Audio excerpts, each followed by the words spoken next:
Vou começando aqui as introduções, então, já teve uns minutinhos para todo mundo ir chegando, depois, enfim, quem for conectando vai acompanhando o evento. Queria agradecer, enfim, dar boa tarde, né, boas-vindas a todas, todos e todes.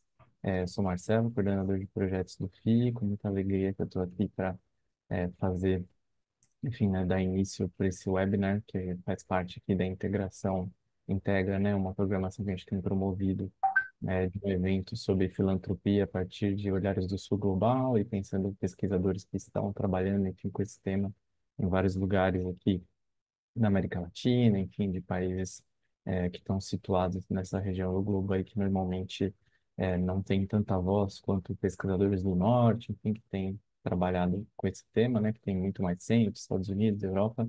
A gente tem promovido esse espaço para trazer, enfim, o que tem sido debatido, produzido de conhecimento nos países aqui como o Brasil e países vizinhos. E essa edição, né, que a gente intitulou sobre um painel de Cabe à Filantropia Promover Justiça Social, né, e a sequência é uma conversa sobre filantropia e desigualdades com pesquisadores do programa Saberes. Então, a gente fez uma parceria com a Rede Como Ata, que é a Yasmin representando a rede, a quem eu agradeço pela parceria, né, pela possibilidade da gente integrar o mês da filantropia que transforma e gostaria que ela apresentasse, né, a rede, o mês, e se apresentasse também. Na sequência, eu apresento as palestrantes, também as comentadoras, e um pouco como vai ser a sequência. Obrigado.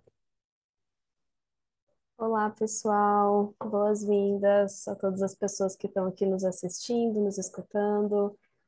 Como o Marcelo falou, eu me chamo Yasmin, estou assessora de programas na Rede Como A. Agradeço também o Instituto FI por essa parceria.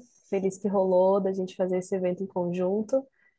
Então, só para dar um pouquinho de contexto, a Rede Como A é um espaço que reúne fundos comunitários e fundações que apoiam a justiça socioambiental aqui no Brasil, em todo o território nacional, né, entre fundos territoriais e fundos temáticos de cunho nacional. Atualmente, nós somos 18 membros e a rede reúne esses atores para fazer incidência no campo da filantropia comunitária, do campo da filantropia no Brasil, para promover essas práticas, né, de filantropia comunitária, de filantropia para a justiça socioambiental. E aí, para apoiar essa nossa incidência, a gente criou o programa Saberes em 2022, que é um programa que seleciona lideranças comunitárias de diferentes partes do Brasil, tanto para apontar lacunas do campo, né, da filantropia, quanto para visibilizar soluções que já existem a partir das comunidades, dos territórios, de grupos que historicamente são marginalizados das decisões e dos debates desse campo. E hoje aqui a gente está com duas participantes do programa Saberes, que estão fazendo pesquisas muito importantes para o campo, para incentivá-lo a repensar suas práticas mesmo e trazer visibilidade para outras formas de fazer filantropia no Brasil. E aí um outro esforço que a gente tem construído também é o do mês da filantropia que transforma, que começou no ano passado e que continua esse ano agora em setembro. Então a gente está tendo ainda, né, um mês super recheado de atividades, de lançamentos, publicações, vídeos, campanhas em vários formatos diferentes, entre membros, parceiros, participantes do programa Saberes, que estão aí preenchendo esse calendário da filantropia com todas essas ações para a gente visibilizar cada vez mais essas práticas, e especialmente esse ano com foco em soluções climáticas locais. Então, a gente fez o lançamento da Como Há pelo Clima, que é uma iniciativa de incidência coletiva que os membros da rede têm construído para incidir sobre a questão da justiça climática e do financiamento climático, entendendo que as soluções, né, para os problemas, para adaptação, para mitigação das mudanças climáticas estão nos territórios, estão nas comunidades, e a gente precisa entender como fazer com que os recursos cheguem a esses grupos, né, de forma sustentável, inclusiva e assim por diante. Então, convido todo mundo a acompanhar o mês, acompanhar o programa Saberes e desejo um bom painel para nós. Obrigado, Yasmin. Agora eu vou apresentar bem brevemente já Luana e Daiane, que vão fazer as falas aqui. Cada uma vai ter 10 minutos, então eu pedi para a Luana começar e depois a Daiane. Apresento elas brevemente e depois, assim que terminar, também apresento as comentadoras, mas já menciono aqui, né, a Patrícia Comunhat, do GIF, a Aline Odara, do Fundo Aguibara, e a Vanessa, do Bem TV Diversidade, vão comentar depois. A Luana vai apresentar, né, a pesquisa que ela está fazendo no âmbito dos saberes, intitulada Justiça Social e Filantropia, Gênero, Raça e Direitos Econômicos. Ela é, né, atualmente gerente de pesquisa no Fundo Aguibara, mestra em antropologia social pelo Museu Nacional da Universidade Federal do Rio de Janeiro, onde ela também está doutorando. Tem uma trajetória aí em pesquisa em filantropia, democratização de recursos filantrópicos, né, uma passagem importante pela PIPA e pela pesquisa que foi lançada pela iniciativa PIPA, enfim, que é muito interessante para ver. Tem a Daiane, vai falar, né, sobre investimento social privado e lei de incentivos, explorando relações entre investidores e ONGs do Nordeste. A Daiane é cearense, é doutoranda e mestra em mudança social e participação política pela EASH USP e especialista em desenvolvimento institucional de organizações da sociedade civil, e está atuando nos saberes, por meio dessa pesquisa que eu acabei de mencionar o título. Então, passo a palavra para a Luana, a gente vai só ficar controlando o tempo. E aí, assim que acabar, enfim, a Daiane pode começar e depois a gente passa para os comentários, apresento brevemente as comentadoras e depois um tempinho para debate, para a gente trazer as questões que estão aí de Q&A, né, do webinar e a gente fazer uma conversa. É isso, Luana, pode começar. Obrigado por estar aqui, você e Dai. Imagina, oi pessoal, boa tarde, bom dia, boa noite para quem estiver assistindo de qualquer lugar do mundo. Eu sou a Lua, é a minha pesquisa. Muito obrigada pelo convite, por estar aqui hoje participando desse momento tão importante. E a minha pesquisa no programa Saberes é sobre justiça social e filantropia, né? A partir das óticas dessa dobradinha de gênero e de raça. E eu queria falar um pouquinho aqui, tentar responder essa pergunta, né? Se cabe à filantropia promover justiça social ou não, e como que a gente pode fazer isso a partir da minha experiência de atuação de produção de dados e conhecimentos, não só enquanto pesquisadora da Rede Saberes, mas sobretudo enquanto pesquisadora do Fundo Aguibara, né? Até porque é, é, o meu projeto intelectual e as minhas elucubrações, a minha subjetividade passa pela construção do que eu construo dentro de todos esses territórios que o meu corpo território perpassa. E aí pensar o que seria uma filantropia por justiça social, eu acho que é a primeira coisa que a gente deve tentar trazer, né, nessa abordagem, que é pensar uma filantropia que busca não apenas aliviar sintomas de desigualdades, né? Porque quando a gente pensa em filantropia, automaticamente vem na noção do senso comum uma ação ou não de caridade e que vem para atuar, para tentar mitigar algum sintoma ou outro de desigualdade. Mas o que seria então uma filantropia por justiça social, né?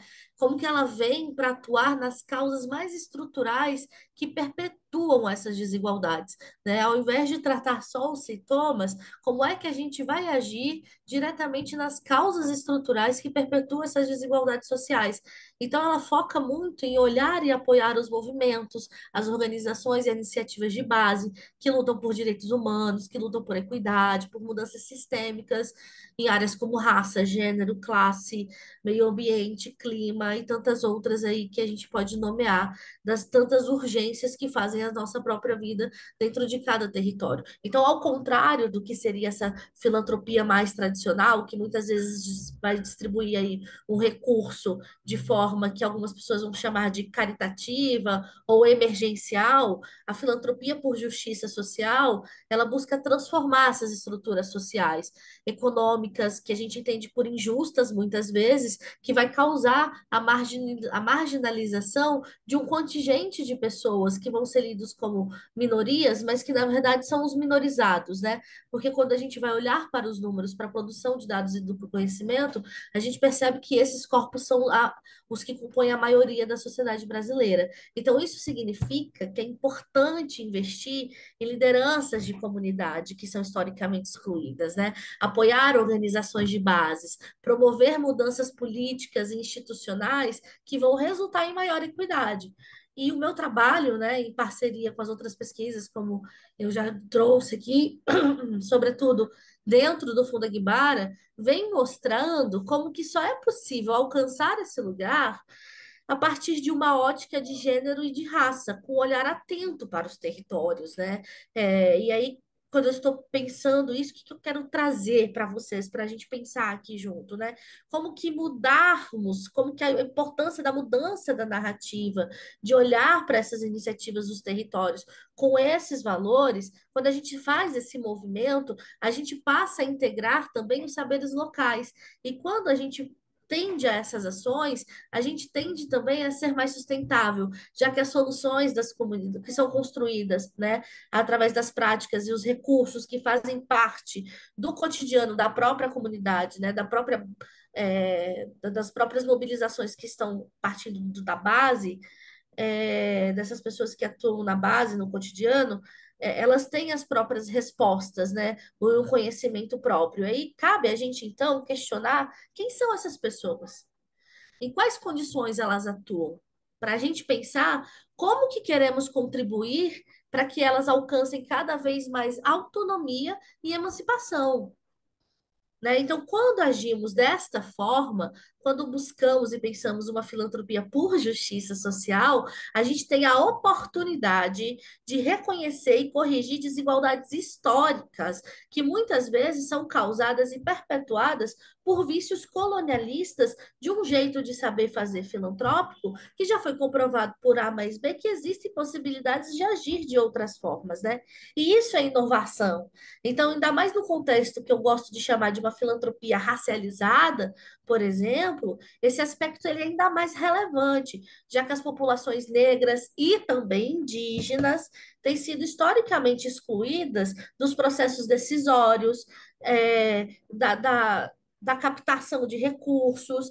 Então, incorporar essas pessoas, né, é um caminho para reparar a injustiça e promover um desenvolvimento mais equitativo, sobretudo quando a gente olha para esses lugares, esses territórios, a partir de uma ótica de gênero e de raça. E por que que eu estou batendo aqui nessa coisa da importância da ótica de gênero e de raça? Estou tirando isso da onde? Das vozes da minha cabeça? Não, gente, eu sou pesquisadora, né? E uma excelente pesquisadora. E estou aqui para comprovar para vocês, não só eu, mas vocês podem olhar para os dados do IPEA, vocês podem olhar também para os dados que são promovidos pelo INSPER, pelo CERT, pelo próprio Fundo Aguibara. Vamos lançar uma pesquisa inédita e maravilhosa, Save the Date, dia 27 de novembro, na FGV. Mas eu vou continuar aqui, porque senão não dá tempo de eu falar tudo que eu preciso dizer hoje, que é da onde que eu tiro esse dado e por que que isso é importante. Não só o meu campo e a minha experiência, né, dentro do Fundo Aguibara e também na própria Rede Saberes, que me deu uma oportunidade incrível, inclusive, de ir para o micro. E aí eu quero, inclusive, aqui agradecer publicamente a minha mentora, Aline Odara, dessa pesquisa, que me ajudou a construir uma oficina para os territórios, que eu fui em diversos territórios racializados, tanto na Bahia quanto em São Paulo e no Rio de Janeiro, e cada um desses lugares de territórios periféricos, e também com comunidades tradicionais e quilombolas e trabalhadores rurais, eu me apropriei de uma metodologia, de uma estratégia diferente para chegar dentro de cada território, porque é preciso saber chegar, né? Para conversar com as lideranças locais, para te apresentar o território, para desenvolver um bom trabalho em parceria e conjunto com eles. Senão a gente vai chegando promovendo relações de cima para baixo que não vai resolver em nenhum trabalho produtivo de fato. E foi muito bacana porque ali eu pude consolidar todos esses dados que eu levanto na minha pesquisa, nessas pesquisas todas que a gente tem desenvolvendo, e também pude perceber vários desafios, como por exemplo ali eu conheci coletivos muito potentes que têm mais de 50 anos de história de atuação que lidam com clima, com reparação, com educação por relações étnico-raciais, e que foi a primeira vez na vida que eles puderam captar porque nessa oficina eu também tive a chance de poder, né, fazer uma espécie de captação a partir do prêmio que eu recebi da própria Rede Saberes, desse programa que foi tão massa, e eu acho isso muito produtivo, que é como que quando um de nós avança, a gente traz uma galera junto com a gente também, né? Então, a importância de trazer pessoas do território, os pesquisadores desse perfil, para dentro de programas como esse, né? E aí, tentando finalizar aqui, já indo para o final da minha fala, eu quero trazer um pouco desses dados, assim, que são alguns spoilers que eu não vou trazer muito, porque eu quero que vocês vão e acompanhem o lançamento da nossa pesquisa. Mas por que que eu estou batendo tanto na tecla para pensar em equidade de gênero e de raça? Porque nós podemos, essas organizações com as quais eu conversei, elas fazem parte de uma realidade de outras tantas, 2.000 organizações que foram mapeadas na pesquisa de filantropia e raça, que está sendo organizada pelo Fundo Aguibara, que vai ser lançada agora, dia 27 de novembro. E essa galera tem atuado no território, impactando assim vida de 250 mil pessoas, muitas vezes. E aí é notável que quase 60%, gente, dessas iniciativas são financiadas com recursos do próprio bolso, sabe? E aí um dado muito importante que eu quero trazer para vocês do ponto de vista do recurso é que é um percentual de captação que corresponde a menos de R$ 5.000 por ano. E dentro desses 60% que estão captando menos de R$ 5.000 por ano, que vai ser US$ 1.000 por ano, entende? Que muitas vezes aqui é o salário de um mês de muitas pessoas de dentro do campo do ecossistema. Essas pessoas estão sobrevivendo durante um ano, impactando mais de 1.000 pessoas na ponta. Dentro desses 60%, ainda existe 29% que capta até R$ 500 por ano. E aí, quando eu vou ver quem são essas pessoas que estão lidando com isso, 89% são mulheres negras, 83% delas são mães, quase 90% delas são voluntárias. Eu estou dizendo que 9 a cada 10 mulheres trabalham de graça dentro desse ecossistema. Um ecossistema que gera cerca de 6 milhões de emprego. Quem cuida de quem cuida, gente? Quem financia a manutenção da democracia nesse país? É possível, diante desse cenário, alcançar algum tipo de justiça social sem que uma política de equidade de raça e de gênero seja efetivada, seja colocada como uma prioridade, seja transversal dentro dos nossos programas de financiamento? Para mim, só é possível justiça social com recurso alocado direto na base, com equidade de gênero e de raça. E não é sobre fazer muito com pouco.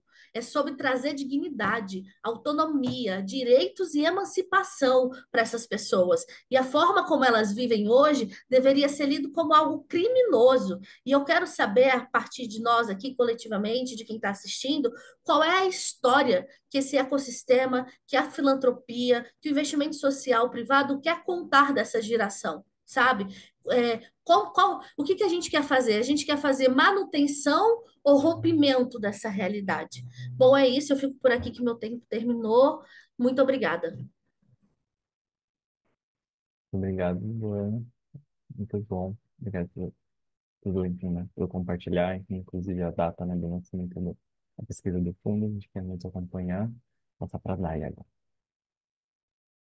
Boa tarde, gente. Adorei, Lua. Já coloquei aqui na minha agenda, viu? Dia 27.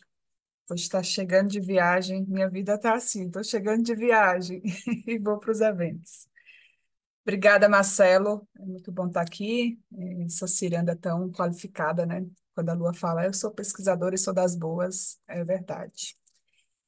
Eu queria, então, quero, né? Vou apresentar um pouquinho da minha pesquisa, que é sobre a relação, né, do investimento social privado com as leis de incentivo e especificamente a lei de incentivo ao esporte, que é ali o meu foco, né, de pesquisa, e eu vou trazer aqui alguns dados.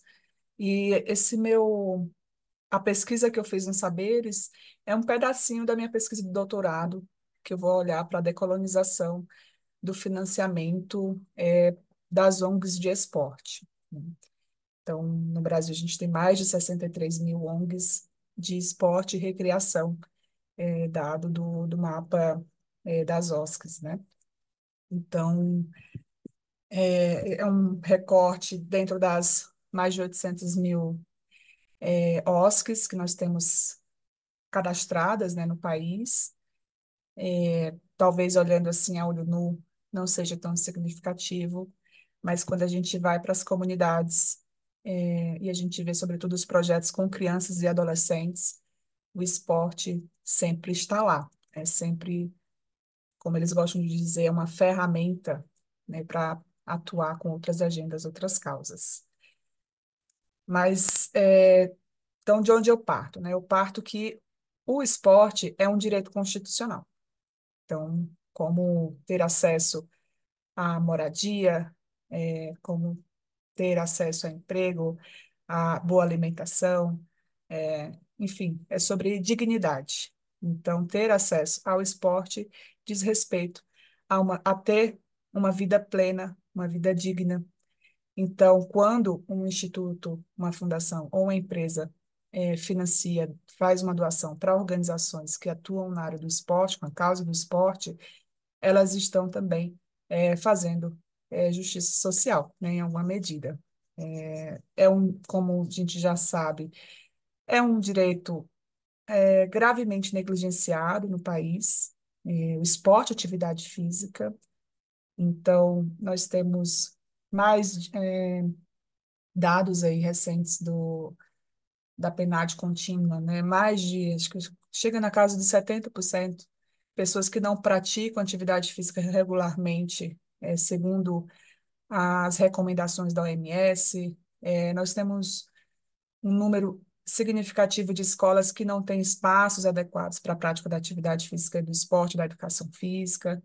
Enfim, temos aí o PNUD, Unicef, vão olhar muito para essas agendas do esporte, para o desenvolvimento, e os dados, enfim, estão aí comprovando que o Estado não está dando conta, e na filantropia, como né, no investimento social privado. Não é uma prioridade. Então, segundo o último censo GIF, o esporte, assim, não apareceu para nenhum dos institutos e fundações como uma prioridade de financiamento. Então, isso fala um pouco de também como os investidores sociais enxergam o esporte, mesmo que, como eu falei, nós tenhamos 63 mil organizações, e muitas das organizações que essa filantropia está apoiando tenha esporte na sua grade de atividades, entre os seus projetos. Então, estou pegando minha colinha aqui para cumprir com o horário, tá bom? Então, quando eu vou olhar para essas organizações, né, eu também sou parte delas, eu fundei uma ONG de esporte no Ceará há 10 anos, fui presidente dessa organização por 9, banquei do meu próprio bolso por 4, e quando eu comecei a encontrar os recursos, ou os recursos me encontrarem, quando eu comecei a ter visibilidade e as pessoas começaram a apoiar nosso projeto, eu comecei a entender que esse apoio só seria possível utilizando outras agendas, como educação, desenvolvimento local, saúde, entre outras agendas que são prioritárias do campo. Então, muitas das ONGs que eu tenho olhado, então eu mentoro atualmente cerca de 70 organizações espalhadas no Nordeste, Norte e Centro-Oeste. E sobretudo, né, pouquíssimas são de São Paulo. Minha agenda é descentralizar recursos, é olhar para as ONGs do interior. Então, para que elas possam financiar suas atividades de esporte, elas muitas vezes desvirtuam suas missões, criam ali um puxadinho narrativo para poder receber o financiamento e aí usar o esporte para algo, né? Não há nenhum demérito nisso, mas uma organização que nasce para promover o acesso ao esporte, ela acaba tendo que usar o esporte para alguma coisa. Então, isso aparece muito. O esporte, ele, até para as ONGs que são de esporte, não ser uma prioridade, mas ser ali uma tecnologia a mais, uma inovação a mais para outras agendas estratégicas, né? Na filantropia, quando o próprio censo GIF ele vai trazer também esse recorte, eu olho muito para o censo GIF porque lá no GIF que estão, né, os principais institutos e fundações familiares empresariais independentes que financiam os projetos das organizações no Brasil. Então, quando eu vou afunilando um pouco o meu espectro de pesquisa, eu vou perceber que 54% das ONGs de 39, né, vou colocar esse número sempre me bagunça. Então, o censo GIF último investigou, ouviu 137 institutos. Desses, somente 39 disseram fazer aporte por leis de incentivo, tá? Então, já é um recorte bem pequenininho. E dessas que disseram fazer, o investimento via lei de incentivo, somente 54 utilizam a Lei Federal de Incentivo ao Esporte, que é uma política pública de 2006, tá? Então, a gente está falando assim de um pedacinho da filantropia que vai se utilizar desse instrumento, né, de doação, vamos colocar assim.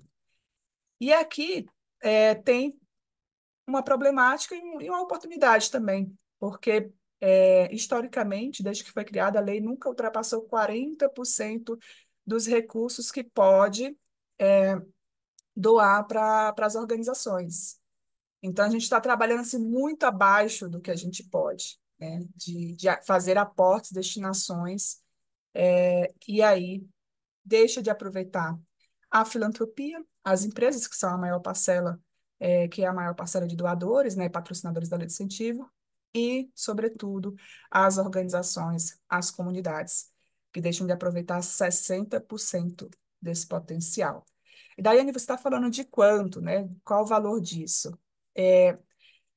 Para vocês terem ideia, no ano de 2023, nós fechamos com 911 milhões na Lei de Incentivo ao Esporte, na Lei Federal de Incentivo ao Esporte, 911 milhões que foram destinados para projetos. E isso já foi recorde, tá?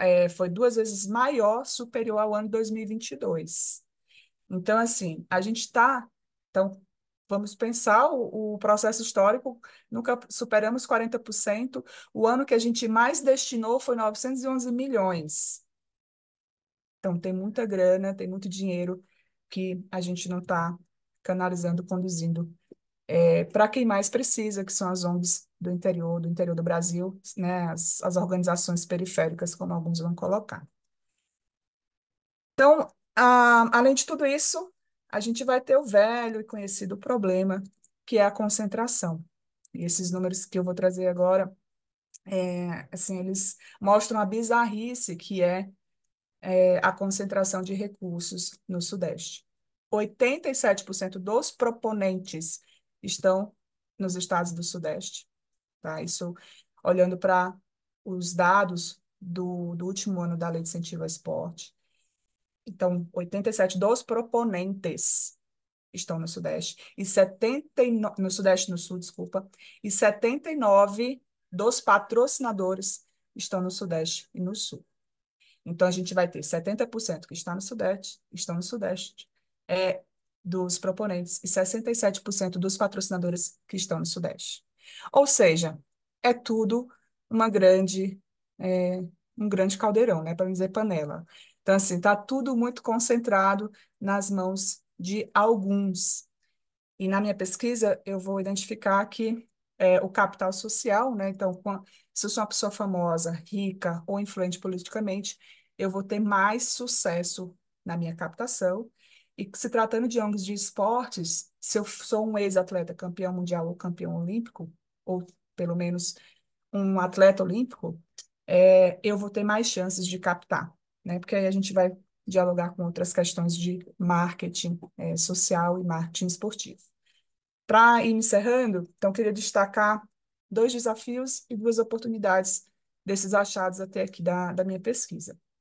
Desafios, os velhos conhecidos, né? Concentração de proponentes e patrocinadores das regiões Sudeste e Sul. Então, eu olhando para isso, eu identifico 2 questões. Tem organizações que nem conseguem colocar os seus projetos na lei, não sabe como isso funciona. Então, estou falando de um público aí que é maior do que o público que consegue colocar os seus projetos na lei, tá? E quando elas conseguem, elas enfrentam, as organizações que estão no Norte, Nordeste e Centro-Oeste, mais obstáculos de captação. Então, os 2 anos que elas têm para captar não vão ser suficientes, porque tem uma dependência das empresas, dos institutos e fundações que estão no Nordeste em relação às big ONGs, porque elas têm alguns apreços, como escala, como visibilidade, como prêmios, né? Se essa pessoa tem mensuração, se essa pessoa jurídica tem mensuração de impacto, entre outros desejos, preferências, né? Para essa organização receber o aporte. Um outro desafio é a subutilização da Lei Federal de Incentivo ao Esporte. Então, como eu já falei aqui, a gente nunca destinou mais do que 40% historicamente, numa média. Então, o que está impedindo isso? Barreiras burocráticas, falta de conhecimento sobre o uso da lei, das empresas, institutos e fundações, né? Também das organizações, e dificuldades de acessar os patrocinadores, né? Que vivem aí num campo de inacessibilidade gigantesco, criando essas distâncias, esses abismos com as organizações, tendo instrumentos que nem sempre são democráticos, né? Ainda que haja tentativa, como edital, como mapeamento ativo, etc. e tal. As oportunidades, filantropia comunitária. Então, para as organizações que eu tenho olhado, todas elas têm o aspecto da filantropia comunitária. Então, como que elas se bancam? Primeiro, doação do próprio bolso. Então, são pessoas que se bancam do próprio bolso. A gente vai ver isso refletido em várias outras pesquisas, né, estudos no nosso campo. Em segundo lugar, nós vamos encontrar a filantropia comunitária, que elas não reconhecem, assim, elas não entendem esse termo, esse conceito, mas que elas se organizam coletivamente, comunitariamente, para que, mobilizando esforços, recursos, para que os projetos, eles tenham continuidade.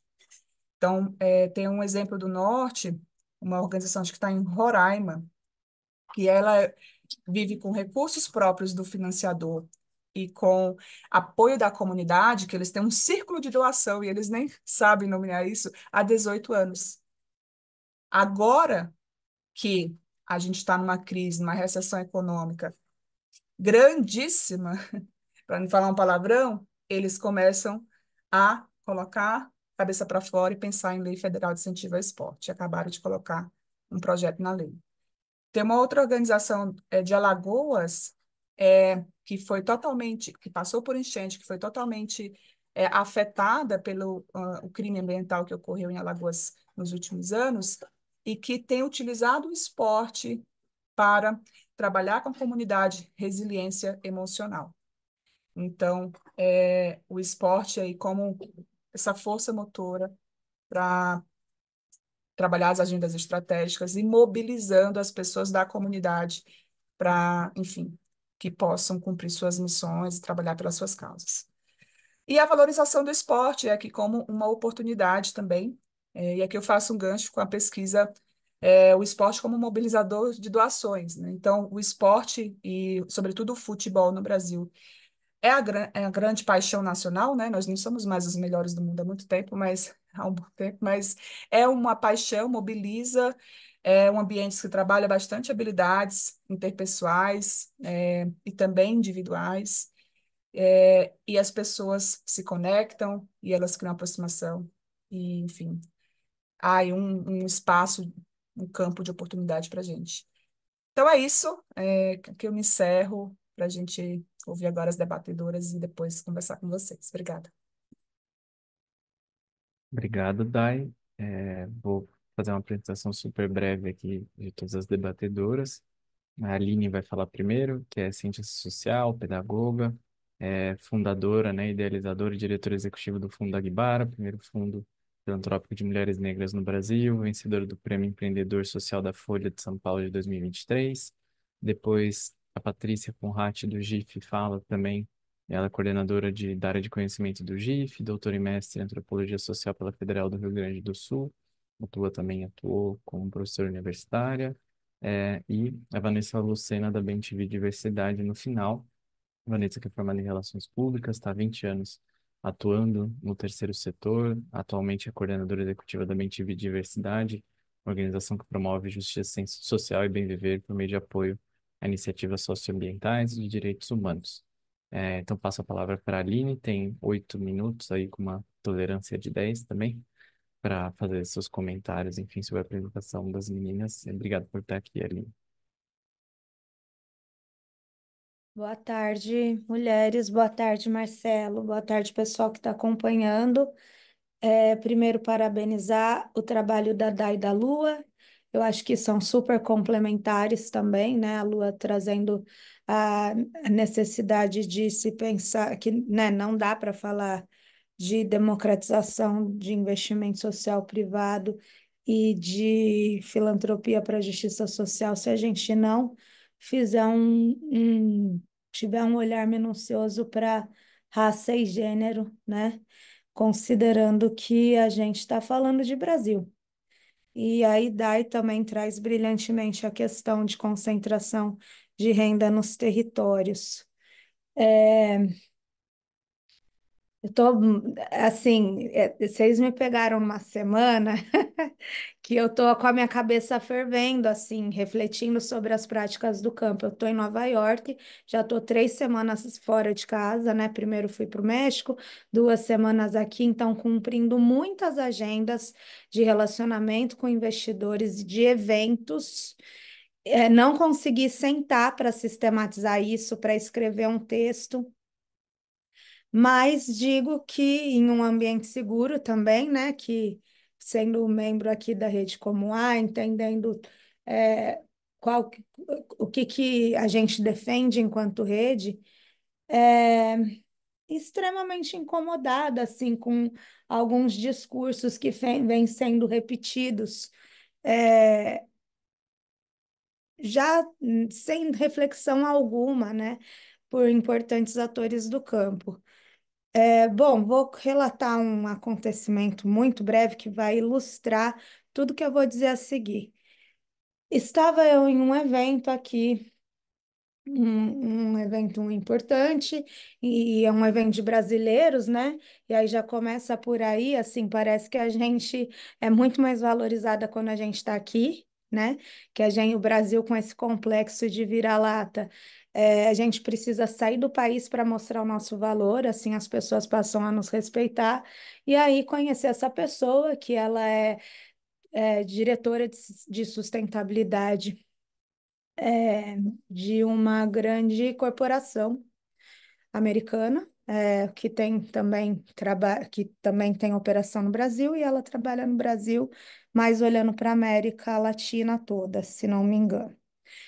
E aí alguém nos conectou, eu contei um pouco sobre o trabalho do Aguibara.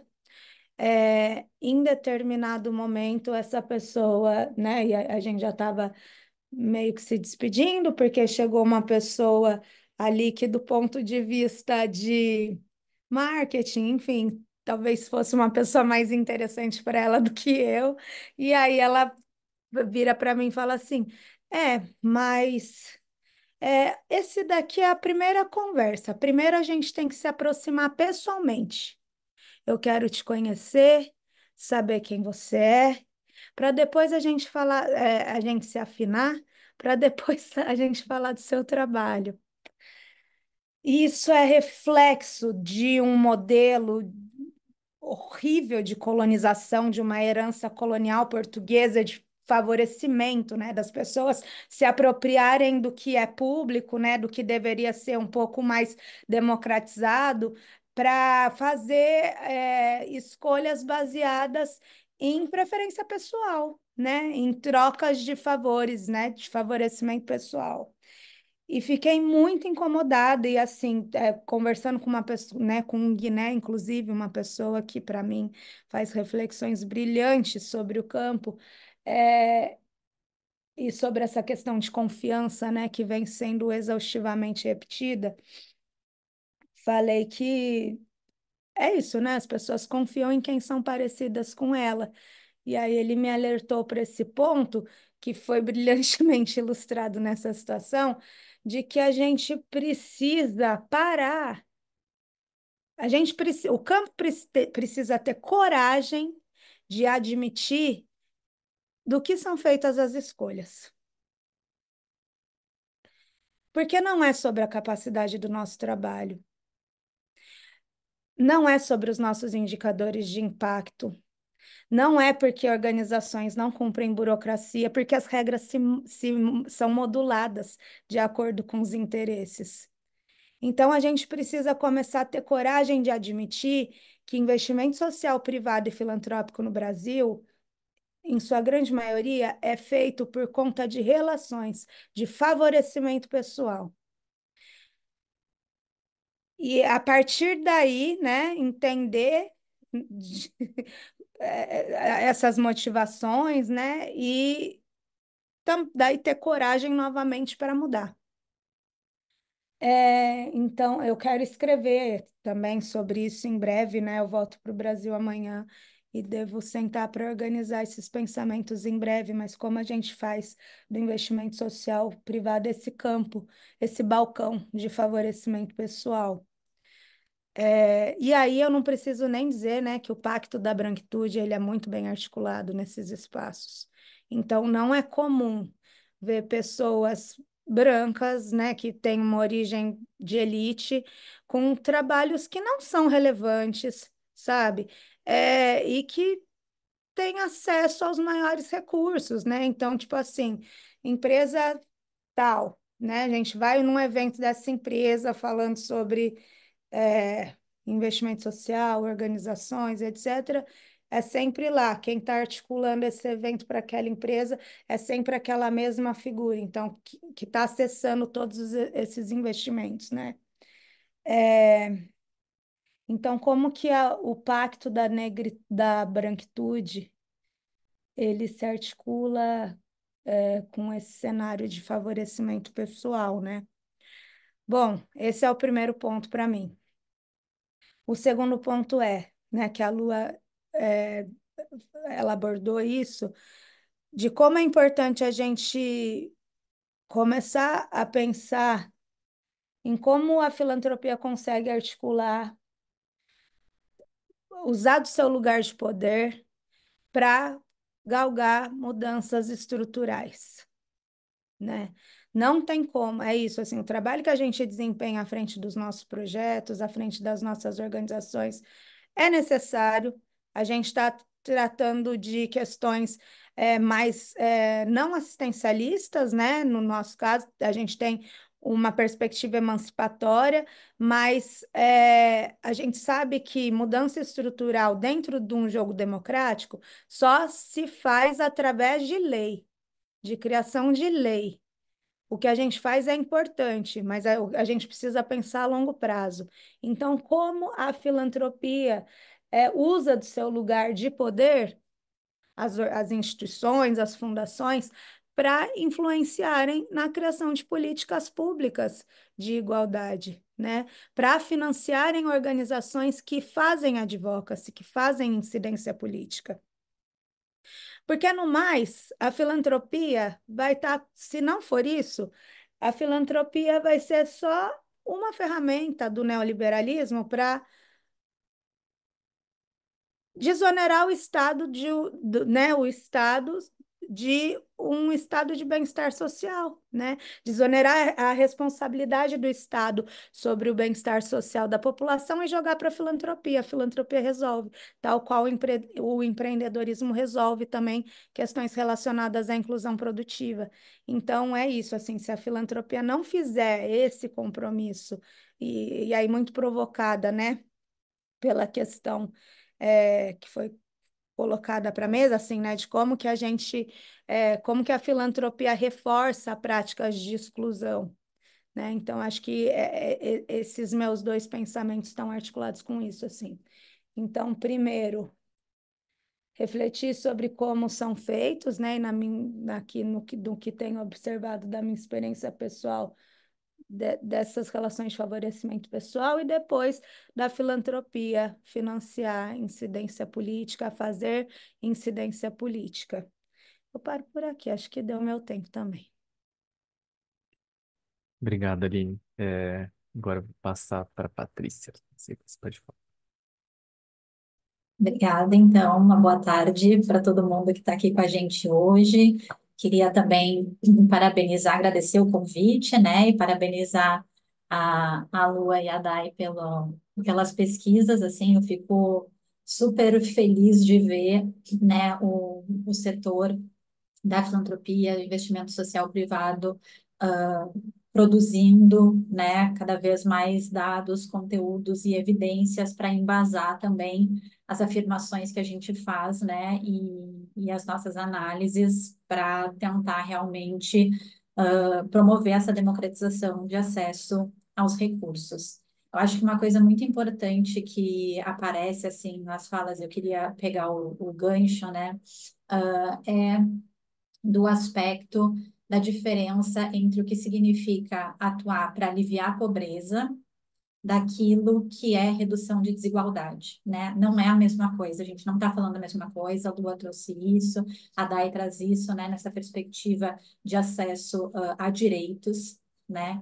Então, o que a gente vê, tem um artigo relativamente antigo de uma socióloga brasileira, que é Elisa Reis, que ela trabalha com a percepção da pobreza e da desigualdade a partir das elites, né? E enfim, ele é de 2020, eu acho, já faz um, não, 2000, mas continua com várias coisas atuais, assim, né? E o que ela vai mostrar é que, como as elites com as quais ela trabalhou, quando ela pergunta sobre essa questão de pobreza e desigualdade, elas ou dos problemas, das questões sociais do Brasil, elas espontaneamente verbalizam que são questões relevantes, que são as mais importantes que a gente deve endereçar. Mas quando se pergunta, né, sobre políticas públicas, sobre condição de vida, sobre crescimento econômico, a ideia é que se melhore para todo mundo, todas as camadas, né? Então, ou seja, melhore para as elites também e para quem está em mais vulnerabilidade um pouquinho, mas isso não faz uma redistribuição, né? Não faz uma compensação e nem um movimento de reparação. Então, eu acho que isso é uma coisa muito importante da gente olhar, que é o que tanto também a Aline e a Lua Dai trazem, a questão da vontade política, né?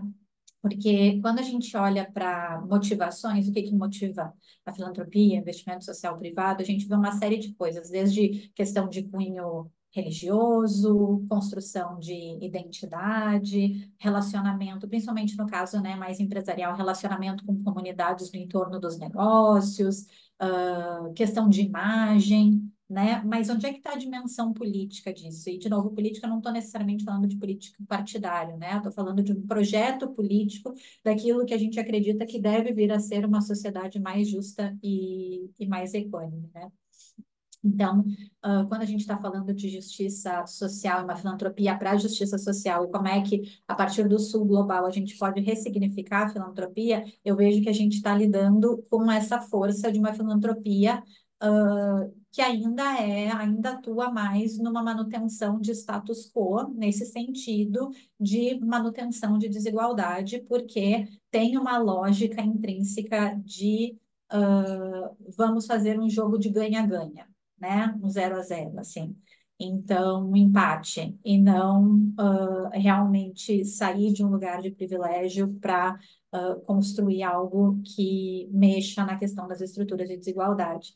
E a gente vê isso muito forte quando pega algumas perspectivas. No Brasil, a gente não usa tanto o termo do filantrocapitalismo, né? Mas quando a gente olha para o filantrocapitalismo, essa ideia de que os próprios mecanismos de mercado vão dar conta de resolver os problemas que o próprio sistema do capitalismo gerou, né?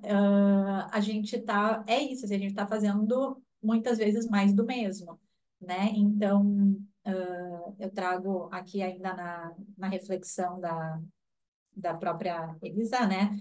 Ela coloca que, não sei o que eu estou dizendo, ela diz que a capacidade de empatia decresce à medida que a gente se diferencia socialmente, né? Então, quanto mais desigualdade, então, na minha leitura, quanto mais desigualdade a gente tem, menos empatia a gente tem, e cada vez mais se hierarquiza a vida e o sofrimento das pessoas, né? E aí, com baixa empatia, como é que a gente coopera? Como é que a gente mantém uma coesão social?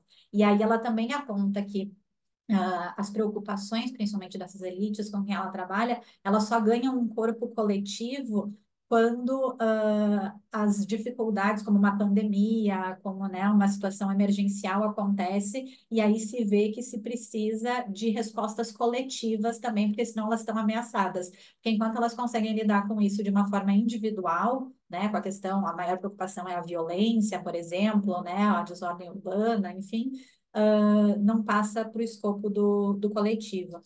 E eu acho que isso reflete diretamente no que a gente está falando em filantropia, investimento social privado. A gente pega, né, a partir dos próprios dados do GIF, que também a Dai trouxe aqui muito bem, quando a gente olha as pautas, né, a pauta mais priorizada é a pauta da educação, né, até hoje, historicamente, a partir do, do censo, né, da série histórica do censo. E não que a educação não seja importante, não é isso que a gente está dizendo, mas, de novo, é uma ideia de que as pessoas precisam ser incluídas, né, num sistema econômico, precisam ser incluídas financeiramente em algo que não necessariamente vai ter uma virada de chave ou vai pensar outras formas de fazer. Né? Então, é isso, assim, a gente vê tanto educação quanto inclusão produtiva, empreendedorismo, sendo as pautas prioritárias desse investimento social privado mais corporativo.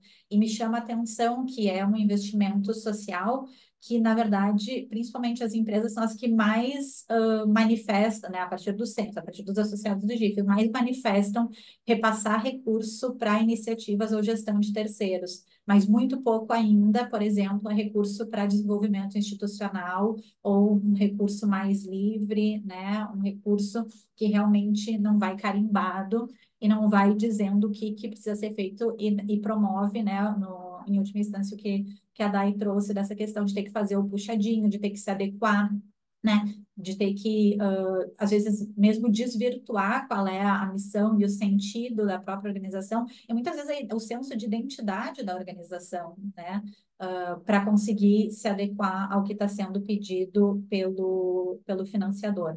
Então, eu acho que esses são pontos super importantes a gente olhar cada vez mais para essa relação do investimento social privado com as organizações da sociedade civil, com os movimentos, com os coletivos, porque é uma relação ainda muito frágil, para não dizer não existente, em muitos casos, né? De novo, quando a gente olha para o número de aportes, a gente tem, pelo censo, aí, cerca de 6 mil aportes sendo feitos. A gente olha para o mapa do IPEA, são quantas OSCs registradas? Mais de 800 mil, no mínimo, as que são registradas, para o que não é registrado, né? Então, eu acho que é muito importante a gente pensar e, e tentar entender aonde há vontade e possibilidade política para fazer essa virada de chave. E isso passa pelo que a Lua também trouxe muito bem, construção de novas narrativas, né, o entendimento de outras formas de estar no mundo, de outras formas de conduzir a cooperação social, porque senão a gente vai ficar reproduzindo mais do mesmo e também, como as meninas já falaram, a gente vê historicamente que não está dando tanto resultado e a gente precisa dessa articulação terceiro setor, o setor privado e o governo para conseguir promover alguma transformação sem eximir ninguém da sua responsabilidade, sem eximir ninguém do seu papel, né? Então, eu acho que essas são um pouco das reflexões que eu queria trazer. Acho que meu tempo já deve ter esgotado. Eu agradeço muito. Obrigada, gente. Obrigado, Patrícia. Teve alguém que perguntou a referência do artigo, eu já coloquei o link para o Cielo, o artigo da Elisa Reis no chat. Agora eu vou passar para a Vanessa. Oi, gente, boa tarde. É um prazer estar aqui nessa ciranda super qualificada, como bem colocou a Dai. Eu tive anteriormente a oportunidade de ouvir sobre as pesquisas da Dai e da Lua, num outro encontro, né, do programa Saberes. E mais uma vez, as ouvindo aqui, eu sinto uma alegria porque tem muita sinergia nas nossas atuações. E é importante a gente se reconhecer. Hoje, né, estando nesse lugar de trabalhar numa organização de filantropia familiar, conversando com pessoas que buscam recursos ou que estão nas bases, né? Bom, eu estou no terceiro setor há 20 anos. Em grande parte desse tempo, eu trabalhei com filantropia comunitária e de justiça social, muitas vezes em organizações meio, buscando recursos para levar para essas bases, mas sempre buscando fortalecer essas iniciativas de base, né? E há quase 3 anos eu estou como coordenadora executiva da BenTV Diversidade. E como é a primeira vez que o BenTV se apresenta abertamente em um espaço como esse, que reúne representatividades de algumas várias filantropias, eu acho por bem contar rapidamente que a gente é uma organização privada que se enquadra na definição de filantropia familiar, fundada em 2014 por duas irmãs, que tem o objetivo de apoiar iniciativas socioambientais e de direitos humanos para fortalecer a sociedade civil e a democracia.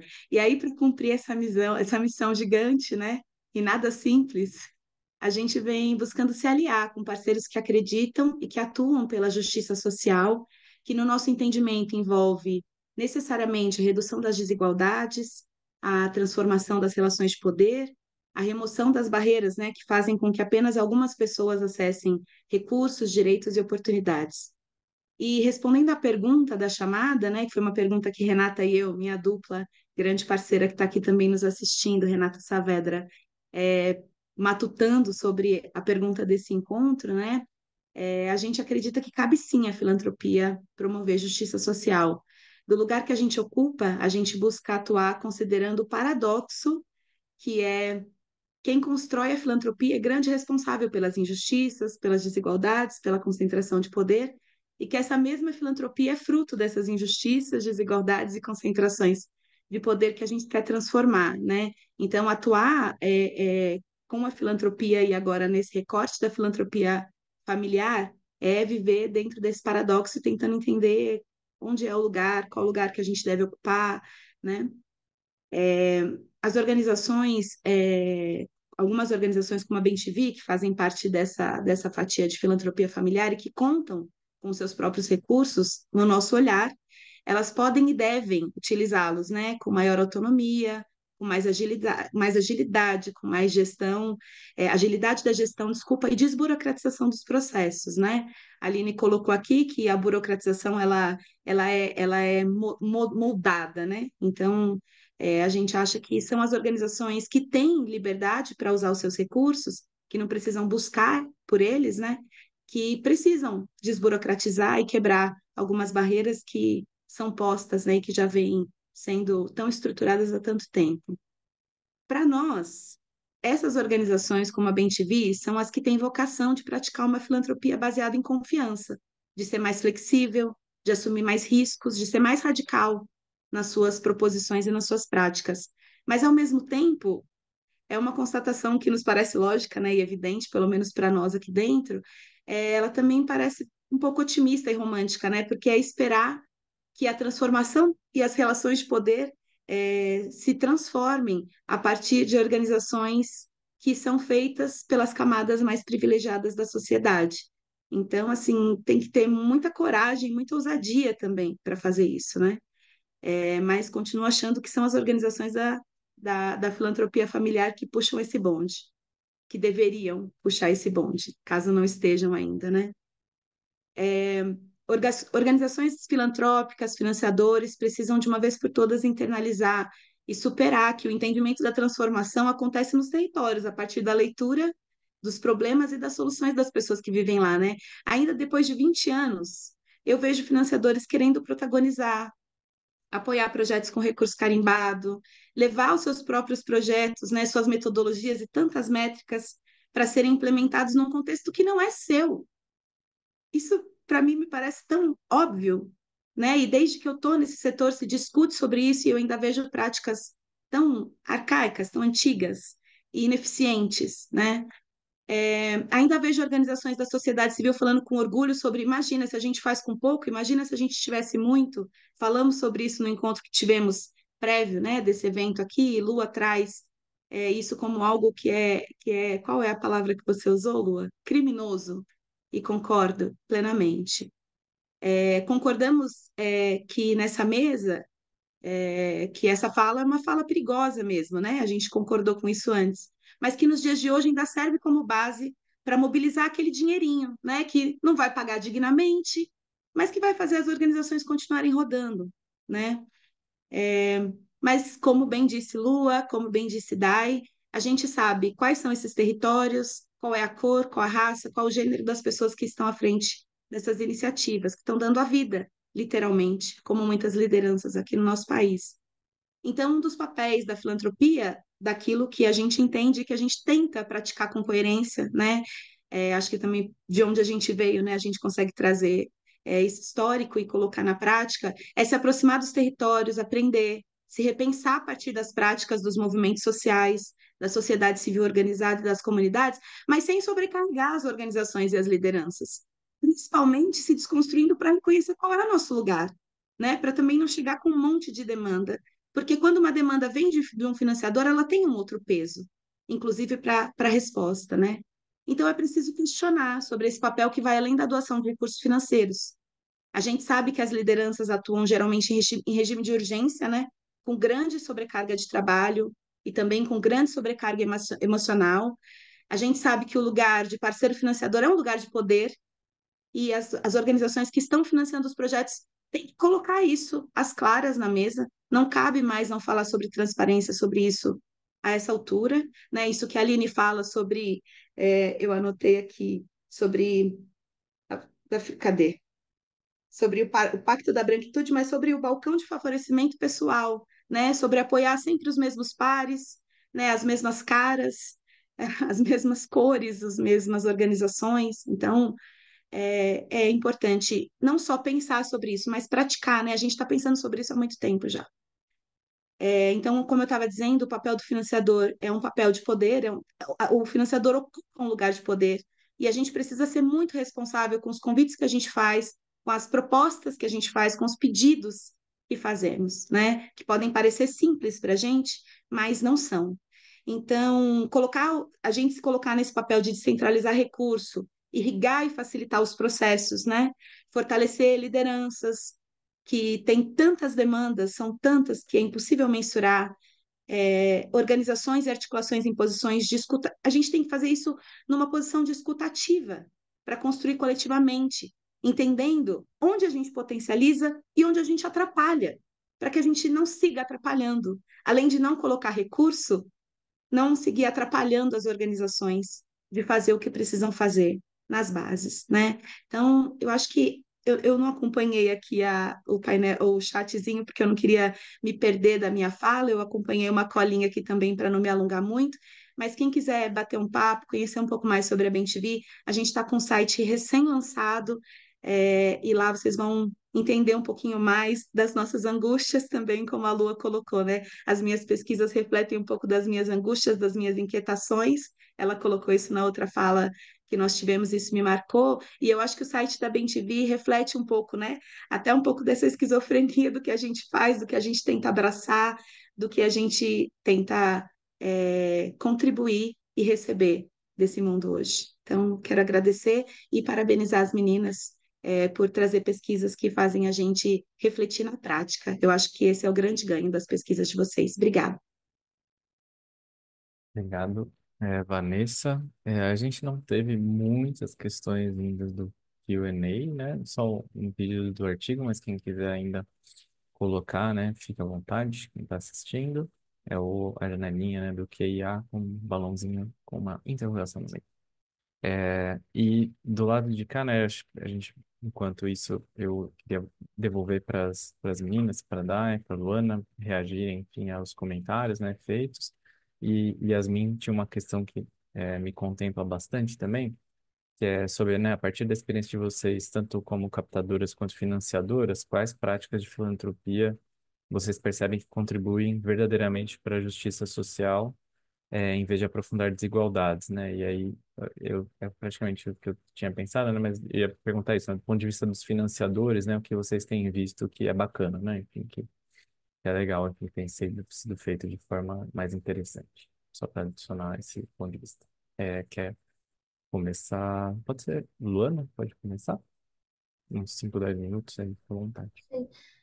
Na verdade, eu não tenho muito o que dizer, porque eu acho que ficaria repetitiva, assim, das contribuições que as meninas já trouxeram, né? Eu acho que eu traria mais também é mais uma questão, assim, como é que a gente convence os corpos que fazem a filantropia, porque para mim tem uma questão que passa por um lugar de subjetividade, né? Dos corpos territórios que são marcados pelas suas vivências. E alguns filântropos, por mais que eles sejam progressistas, por mais que eles sejam letrados, por mais que eles leiam o Pacto da Branquitude de Cidadamento,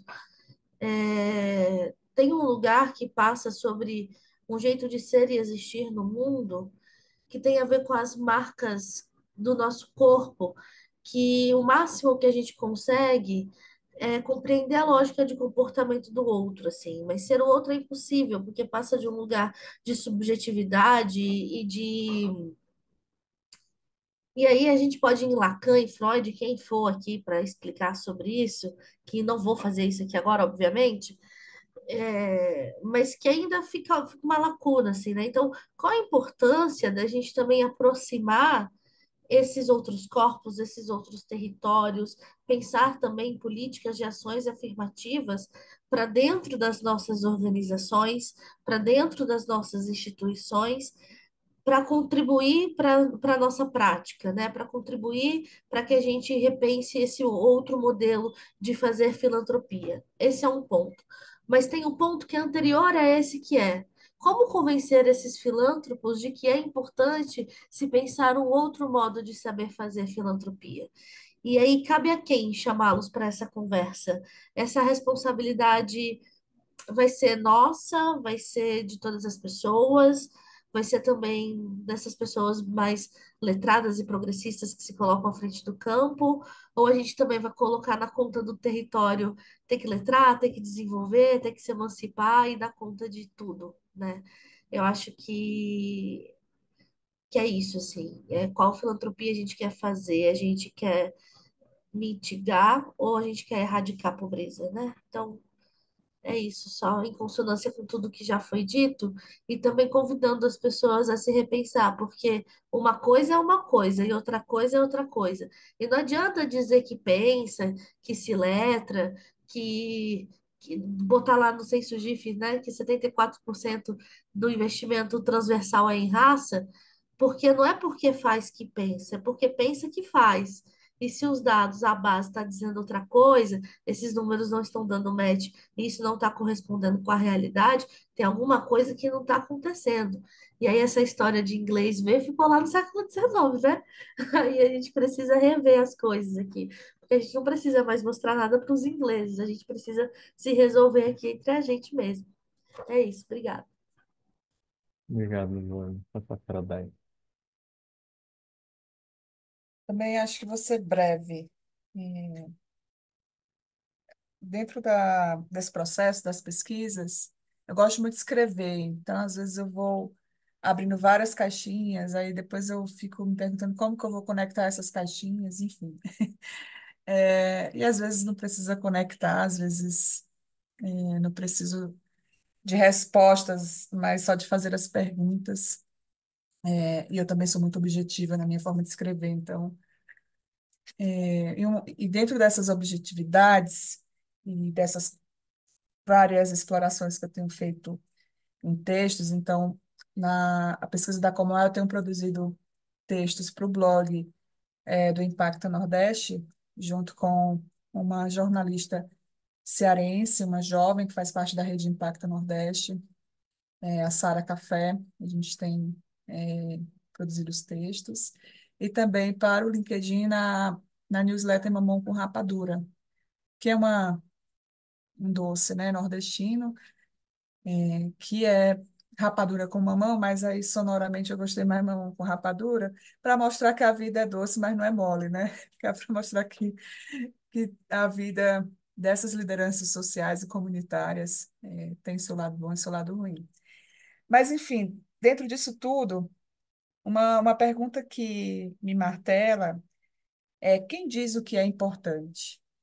Então, assim, eu percebo que os investidores sociais, independente de quem sejam, e aí eu concordo com a Vanessa, quando ela traz a filantropia comunitária, a familiar talvez seja mais aberta, né? De fato, né? Os números estão aí, as pesquisas estão aí, sim, são mais abertos, mas ainda assim é uma elite, né?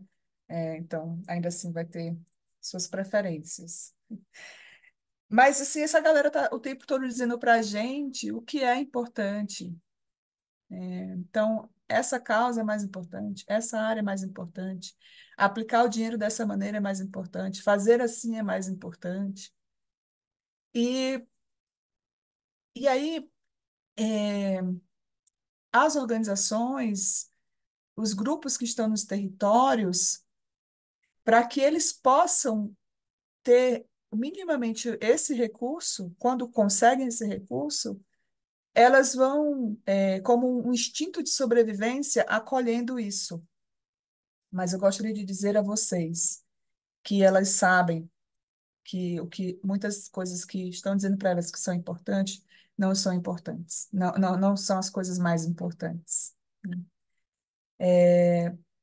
E que elas vão dar o jeitinho delas, né, de fazer aquilo que é mais importante. E vão dar o jeitinho delas de mostrar para esse financiador, porque elas têm esperança que esse financiador que está dando lá um investimento de semente, né, essa coisa bonita que inventaram, para que essa pessoa possa se encantar, possa depois renovar esse financiamento, ter uma doação planejada, etc. e tal. Mas eles vão dar o jeito. E aí vem para outra reflexão que eu faço, um outro lugar do terceiro setor que eu olho, que é o adoecimento dessas pessoas. Elas estão dando tanto jeitinho, né, o criminoso que a Lua traz passa por aí, elas é isso, estão dando um jeitinho ali, estão fazendo. Elas fazem dois projetos. A gente tem situação que as organizações fazem dois projetos. O projeto para o financiador e o projeto que é para a comunidade. Porque ela tem que prestar contas dentro daquilo, do pré-estabelecido, mas para a comunidade é outra forma. E aí isso está adoecendo essas pessoas, porque elas estão trabalhando 2, 3 vezes mais, né? Elas não são remuneradas, e assim, eu fico de morrer quando eu falo para essa liderança, eu falo assim, mas você pode ser remunerada, você sabe, né? Ela disse, não, sério? Mas me disseram que eu não podia. E aí toda semana, eu analiso políticas de patrocínio e doação, porque faz parte do meu trabalho enquanto mentora para apoiar as organizações. Não é só porque é algo que está no estatuto. Está lá também, tem todo esse, esse desserviço da contabilidade que não entende terceiro setor, da contabilidade e da parte jurídica, né? Tá lá também. Mas assim, eu leio as políticas e tem lá dizendo, tipo, não pode remunerar pessoas é, da administração. O dinheiro não pode ser gasto com é, pessoas estatutárias. Mas, gente, quando a gente está falando de organizações pequenas do interior do Brasil, não tem o diretor executivo e a pessoa que é estatutária. É essa pessoa só que desempenha 10 papéis e tem 55 responsabilidades. E elas estão dando um jeitinho, e elas vão adoecendo. Então, acho que, assim, quem diz o que é importante? E aí eu tenho e aí eu vou trazer a palavra empoderamento na aplicação correta. Tenho buscado empoderar essas lideranças para que elas possam negociar com os seus patrocinadores e apoiadores, ou pelo menos possam colocar suas necessidades. E aí eu me encerro assim com um pedido que eu tenho feito. Eu estava dando uma olhada aqui quem está por aqui, então eu sei que tem consultores, temos organizações intermediárias e alguns investidores, que a gente possa dar espaço para que essas pessoas nos falem ou falem para vocês o que importa. Vai acontecer em algum caso dela nem saber o que importa, porque ninguém nunca perguntou isso para ela, na vida toda dela. Mas se a gente tiver paciência, ela vai descobrir, com as próprias ferramentas, com o apoio da comunidade, né? Então, assim, eu tento manter esperança, né? Não acho que sou romântica como a Van traz, sou bem pé no chão, mas acho que a gente tem que manter a esperança e, de alguma forma, alimentar essa esperança com essas lideranças. E eu lembrei de mais uma coisa que eu falo para elas, assim, vocês têm que conversar com esses financiadores sociais, os investidores, vocês são parceiros dessa mudança social. Vocês não são subalternos, vocês são parceiros. E aí eu faço um trabalho de casa com eles que é a conta de padaria. Veja tudo aquilo que você e as pessoas da sua organização e da sua comunidade contribuem para o trabalho que vocês estão fazendo. Quantifiquem isso. E aí você vai conversar com o seu investidor e você vai dizer assim, nós estamos mobilizando, nós estamos doando aqui para as nossas ações, nossa comunidade, R$ 1 milhão. O que você tem para nos doar? Obviamente que não é assim, mas aí elas se espantam com tanto que elas doam, com tanto que elas fazem. E esse despertar é muito bonito e elas começam a confiar e acreditar nelas mesmas, a se empoderarem, né? Tipo, nossa, de fato, né? Então, eu sou importante e eu tenho a capacidade de dizer o que é que importa aqui no meu território. Então, só queria acrescentar isso, vocês me provocaram muito nesse lugar. Obrigada. A gente que agradece, daí vou, acho que agora fazer um encerramento bem breve, mas antes de eu fazer, passo para Yasmin também dar sua palavra aí, das possibilidades, enfim, agradecer mais uma vez, né, e falar, enfim, das coisas que estão rolando na rede, enfim, possibilidades de atividades, enfim, coisas de interesse. E, Luana, se quiser falar de novo a data do lançamento do estudo, para todo mundo ficar, não esquecer e marcar na agenda, também pode ser uma boa. E aí eu encerro depois. Maravilha, obrigada Marcelo, obrigada meninas, sensacional, é sempre muito bom escutar vocês, as provocações, as reflexões que vocês têm feito. E aí o meu convite é para quem tiver interesse em se juntar a essa turma que tem pensado essas questões, que tem produzido tanto conhecimento, que tem resgatado os saberes locais, né, de um jeito tão bonito, com tanta sensibilidade, com tanta presença, que é a turma do programa Saberes. A gente vai abrir inscrições para uma nova turma, muito em breve. Então, eu vou compartilhar aqui no chat dois links. Vou compartilhar o link do evento que a gente fez com o pessoal da segunda turma, que é a turma que a Day e a Lua participam, no mês da Filantropia que Transforma, e vou compartilhar um formulário de interesse, para quem quiser deixar o nome e e-mail para ser avisado quando a gente abrir as inscrições para a próxima turma. Espero ver os nomes de vocês lá. Fiquem à vontade para compartilhar também com as equipes das organizações de vocês, com as suas redes, enfim, para quem sabe a gente possa estar junto e dar continuidade a tudo isso que tem sido pensado e produzido aí pelo pessoal. Agradeço de novo ao FI, todo mundo que topou aqui o convite para comentar, para compartilhar as pesquisas, enfim, e seguimos juntos. Então, vou fazer aqui, Luana colocou no chat 27 de novembro, às 8h30, na GV. É em São Paulo ou é Rio? É São Paulo, São Paulo. o É, Itatiaia 432. A gente vai soltar as inscrições em breve, mas serão vagas limitadas, então é muito importante que quem for garanta a sua o mais rápido possível. A programação vai estar babado com pessoas incríveis, tanto do campo, do ecossistema, quanto de intelectuais negros aí que vocês gostam bastante. muito Mas aí eu bom, não vou contar tudo, né? Tem que deixar na expectativa. muito bom. É isso mesmo. Então, anotem todo mundo. Eu agradeço pelas meninas, pelo tempo, disponibilidade de compartilhar, pelas comentadoras, pelo olhar generoso, pelas contribuições que trouxeram, o pessoal da Comoa pela parceria e todos e todas que acompanharam a gente. Em breve vamos ter mais programações aí ao longo do ano, talvez em novembro tenha mais uma edição com o pessoal do Peru. E aí depois a gente vai também anunciar. Obrigado, gente. Boa tarde. Um abração a todos, todas, todos. Até a próxima.